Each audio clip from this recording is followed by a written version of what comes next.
페이지처치의 신재웅 목사입니다.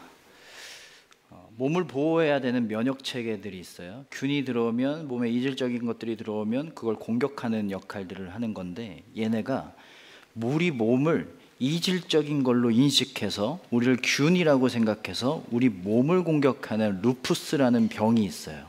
이게 걸리면 우리의 피부, 장기, 관절, 뼈를 공격하고 염증이 생기게 하고 뇌도 공격해서 우울증이 생기거나 기억력이 사라지게 되는 안 좋은, 어려운, 우리를 어렵게 하는 병인 거예요.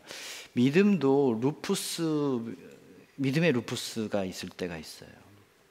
나를 보호해주고 나를 지켜줘야 되는 믿음이 오히려 나를 더 힘들게 하고 나를 무너지게 하는 거예요. 믿음은 두 가지인데 확신의 믿음과 신뢰의 믿음입니다.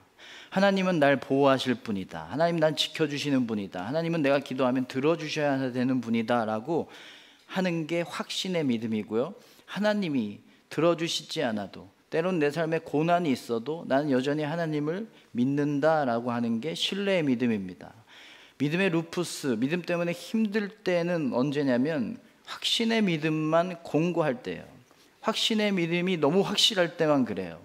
그 확신이 무너질 때가 있잖아요. 기도해도 안 들어주실 때가 있고 믿어도 고난이 올 때가 있잖아요. 그런데 믿음이 있으면 고난이 없어야 된다, 믿음이 있으면 기적이 일어나야 된다라고 확실하게 믿으면, 신뢰의 믿음이 그렇지 않았을 때 우리를 보호해 줘야 되는데 그때 신뢰하지 않으면 다 무너지는 거예요. 믿음 자체가 사라진 거잖아요. 다니엘의 세 친구가 금신상에 절하지 않으면 불에 들어간다고 했는데 이때 확신의 믿음을 고백합니다. 하나님은 우리를 여기에서 보호하실 것이다. 불에 들어갔을까요? 안 들어갔을까요? 불에 들어갔어요. 그럼 탔을까요? 안 탔을까요? 머리카락 하나도 안 탔어요. 왜냐하면 그들은 불에 들어가기 전에 신뢰의 믿음을 고백했거든요.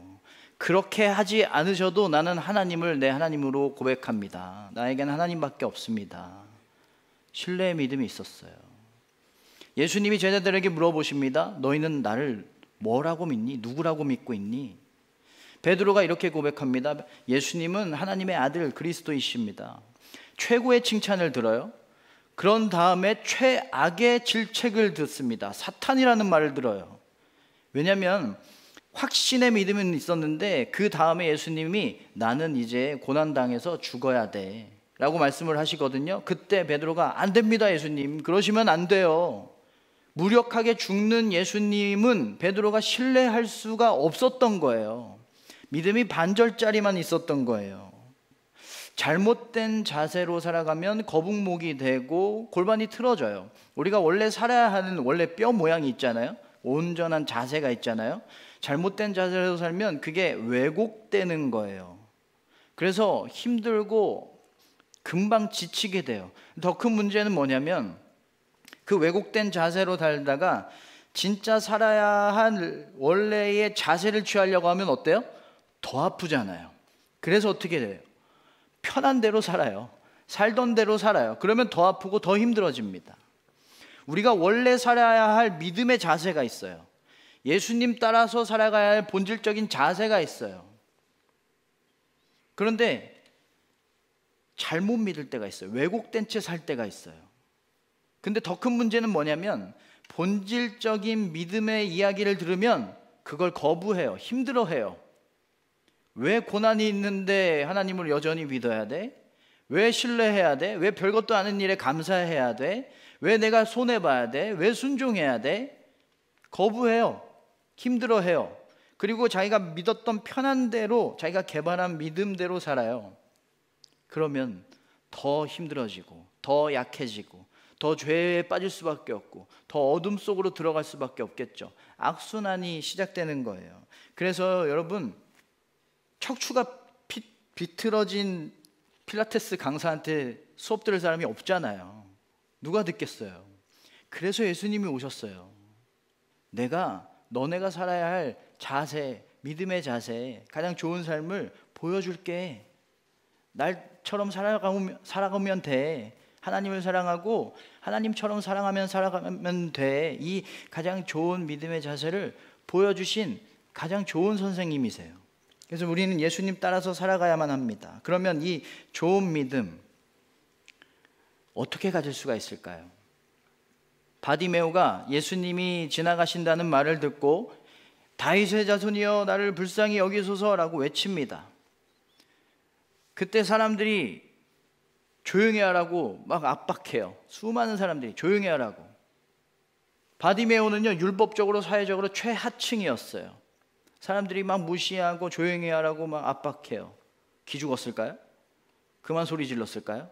더 크게 소리 질렀대요. 과감해졌어요.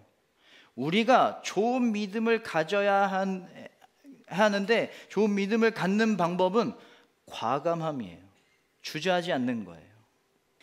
예수님 만나기 위해서 무엇이든 하는 믿음, 그 어떤 것도 상관하지 않고 어떤 상황이어도 개의치 않고 하나님께 나아가는 믿음, 그 과감한 믿음이 필요합니다. 엎드려야 할 때, 눈치 보지 않아야 될 때, 말씀대로 살아야 할 때, 기도해야 할 때 주저하지 않고 바로 하는 믿음이 필요해요. 우리가 믿음을 어떻게 믿어야 되는지 다 알아요. 근데 왜 그걸 안 하냐면 주저하기 때문에 그래요. 그때 우리는 그냥 과감해져야 되는 거예요. 기도해야 될 때, 순종해야 될 때, 용서해야 될 때, 사랑해야 될 때 과감하게 그걸 해야 되는 겁니다. 예수님을 만약에 바디메오가 그때 과감하지 않았다면 예수님이 그냥 지나갈 수밖에 없었을 거예요. 분명히 모든 상황에 담겨있는 하나님의 은혜가 있는데 우리가 주저하게 되면 그 은혜를 못 받아요. 바디메오처럼 그 기회를 놓치지 않아야 돼요. 그러려면 과감해져야 됩니다. 그리고 바디메오는 더 과감해집니다. 예수님이 부르는 소리를 듣고 바디메오를 부르시거든요. 그때 겉옷을 버리고 달려갔더라 라고 나옵니다. 이 겉옷은 바디메오에게 입는 용이면서 구걸용이었어요. 이걸 바닥에 깔고 거기에다 돈을 받는 거예요. 그러면 이 겉옷이 유일한 소망이었겠죠. 눈이 안 보인댔어요. 그러면 누가 쉽게 가져갈 수 있잖아요. 얼마나 소중하고 강하게 붙들고 있었을까요? 그런데 그걸 버리고 예수님께 갔대요. 수많은 사람들이 있었어요. 그러면 그 돈을 두고 가니까 다 가져갈 수도 있잖아요. 이제 그 돈과 그 겉옷은 더 이상 바디메오에게 소망이 아니었어요. 예수님이 유일한 소망이었어요. 그리고 달려갔대요. 바디메오가 무슨 장애가 있다고요? 시각장애. 그런데 달려갔대요. 성경에 바디메오가 더듬더듬 하면서 걸어가더라 라고 안 나와요. 뛰어갔다. 눈이 안 보이는데 뛰어가면 넘어질 수도 있고 부딪힐 수도 있어요. 헤맬 수도 있어요. 근데 예수님 음성 듣고 그곳을 향해서 달려갑니다. 얼마나 과감해요? 그리고 예수님이 고쳐주세요. 근데 예수님이 고쳐주시기 전에 믿음을 물어보십니다. 내가 고쳐줄 줄 믿니? 네, 믿습니다. 근데 그 상황 안에서 믿음을 고백한다는 건 굉장히 어려운 일이고 위험한 일입니다. 그 예수님 따라가는 사람들에는 예수님 좋아서 따라간 사람도 있는데 예수님 감시하려고, 예수님 틈 잡으려고 따라갔던 사람들도 있어요. 그 사람들은 거의 다 기득권들이었어요. 이 사람들 앞에서 예수님을 하나님으로 고백하고 병 나음을 경험한다는 건 굉장히 위험해요. 나사로를 예수님이 살리셨을 때 제사장들이 나사로를 죽이려고 했어요. 왜냐하면 나사로를 보고 사람들이 예수님을 너무 많이 잘 믿었거든요. 나사로가 살아난 것을 무효 처리하려고 했던 거예요. 그러면 바디메오가 눈을 뜨면 이 사람들은 무슨 일을 할까요? 무효 처리해야 되잖아요. 다시 눈을 장님으로 만들 사람들이에요. 눈을 뽑거나 눈을 다치게 할 사람들이에요. 그 상황 안에서 고쳐달라고 큰 소리로 외쳤대요. 너무나 과감하잖아요. 그런데 바디메오는 더 과감해집니다. 예수님을 따라갔어요. 눈을 뜨고 이제 어디든 갈 수 있어요. 이제 이 자리에 나오지 않아도 돼요. 그런데 예수님, 예루살렘을 향해서 나아가시는 예수님, 십자가의 고난을 받으러 가시는 예수님의 그 행렬에 동참하게 됐어요. 우리는 효율적인 거를 지혜롭다고 말합니다. 손에 안 봐야 똑똑하다고 말합니다. 그런데 가장 지혜로우신 하나님은 너무나 비효율적이세요. 99마리 양을 두고 한 마리 양을 찾으러 가신대요. 너무나 비효율적이지 않으세요? 하나님, 나 없어도 뭐든지 다 하실 수 있잖아요. 내가 무슨 쓸모가 있다고 나 살리려고 죽으신 걸까요? 너무 비효율적이세요. 왜냐하면 우리에게도 하나님처럼 비효율적으로 살라는 거예요. 이해가 안 돼도 따라가고 납득이 되어야 순종하는 게 아니라 이해가 안 돼도 납득이 안 돼도 따라가고 순종하라는 거예요. 그런데 우리는 효율 때문에 믿을 때가 너무나 많잖아요. 더 많이 갖기 위해서, 더 잘되기 위해서, 더 높아지기 위해서 하나님 믿을 때가 있잖아요. 효율을 내고 싶어서. 고난이 있어도 믿는 믿음이 고난을 없애요. 기적을 만드는 게 믿음이 아니라 기적이 없어도 믿는 믿음이 기적을 만드는 것입니다. 고난을 없애는 믿음이 아니라 고난이 있어도 믿는 믿음이 고난을 없애는 거예요. 우리는 효율을 따르지 않아야 돼요. 뭔가 준비가 다 돼야 믿는 사람이 되면 안 됩니다. 지금 믿는 거예요.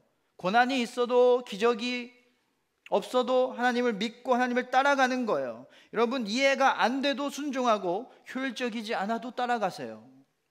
하나님을 위해서 내 시간을 쓰는 거, 내 소유를 쓰는 거 너무나 비효율적이죠. 그런데 하나님이 요구하시는 게 그거예요. 비효율적인 믿음. 그리고 이 비효율이 가장 고효율을 냅니다. 하나님을 일하시게 하거든요. 광야에 세워진 성막에는요, 금이 1톤이나 들어가고 은이 3.5톤이나 들어갔어요. 광야인데 그 많은 것들을 어디서 구했을까요? 출처는 이집트입니다. 하나님이 그거 다 얻어갖고 나오라고 합니다. 여러분, 이해가 되세요? 광야로 나아가야 돼요. 먹을 거 조금이라도 더 들고 가야 되잖아요. 금과 은이 무슨 필요가 있어요? 하나님, 바로의 마음이 언제 바뀔지 모르는데 무슨 금과 은이에요? 먹을 걸 더 가져가야죠. 이렇게 말하지 않았어요. 그들은 과감해집니다. 하나님이 하라는 대로 금과 은을 들고 갔어요. 그랬더니 어떻게 되냐면 광야에서의 먹을 것, 잘 곳, 갈 길 다 하나님이 해주셨어요. 과감해졌더니 불기둥과 구름기둥으로 보호하시고 반석에서 물을 내시고 홍해를 가르시고 만나와 메추라기로 먹이셨어요. 우린 과감해져야만 합니다. 바디메오의 과감함에 예수님이 어떻게 반응하셨을까요? 가던 길을 멈추고 바디메오를 부르십니다. 얼마나 안심됐을까요? 내 목소리를 놓치지 않으시고 나를 부르셨어요. 그리고 더 안심되게 하십니다. 고쳐주셨어요. 이제 눈이 안 보여서 암흑 속에서 살아가던 삶을 이제는 살지 않아도 돼요. 구걸하던 삶을 살지 않아도 돼요. 이제 자유해졌어요. 그리고 더 안심되게 하십니다. 이제 뭘 하면서 살아야 될까? 뜬 눈으로 보이는 세상에서 내가 어떻게 살아야 될까? 길을 찾아야 되는데 그 길을 보여주시고 가게 하셨어요. 예수님을 따르게 하셨어요. 가장 좋은 길, 가장 옳은 길, 가장 맞는 길을 제시하시고 그 길을 같이 가시고 인도해 주셨어요. 과감해졌는데 안심해졌어요. 과감해져서 위험해질 줄 알았는데 안심해졌어요. 안심됐어요. 불무불에 들어간 사람들 과감하게 불에 들어갑니다. 과감하게 믿음을 고백합니다. 위험해졌나요? 3명이 들어갔는데 거기에 4명이 보였대요. 하나님이 그 불 속에서 함께 하신 거예요. 안전해졌어요. 머리카락 하나도 타지 않았대요. 우리가 과감해지면 과감해질수록 안전해집니다. 안심되는 상황으로 하나님이 우리의 삶을 바꿔주세요. 이 위에 최소량의 법칙이라는 게 있어요. 상태를 결정하는 건 최대치가 아니라 최소치다. 2m짜리 항아리가 있는데 80cm의 구멍이 나 있으면 물이 아무리 부어도 80cm밖에 안 차겠죠. 최소량으로 결정돼요. 상태가 99%가 물인데 1%가 독이면 그건 물이 아니라 독이에요. 최소치로 결정되는 거예요.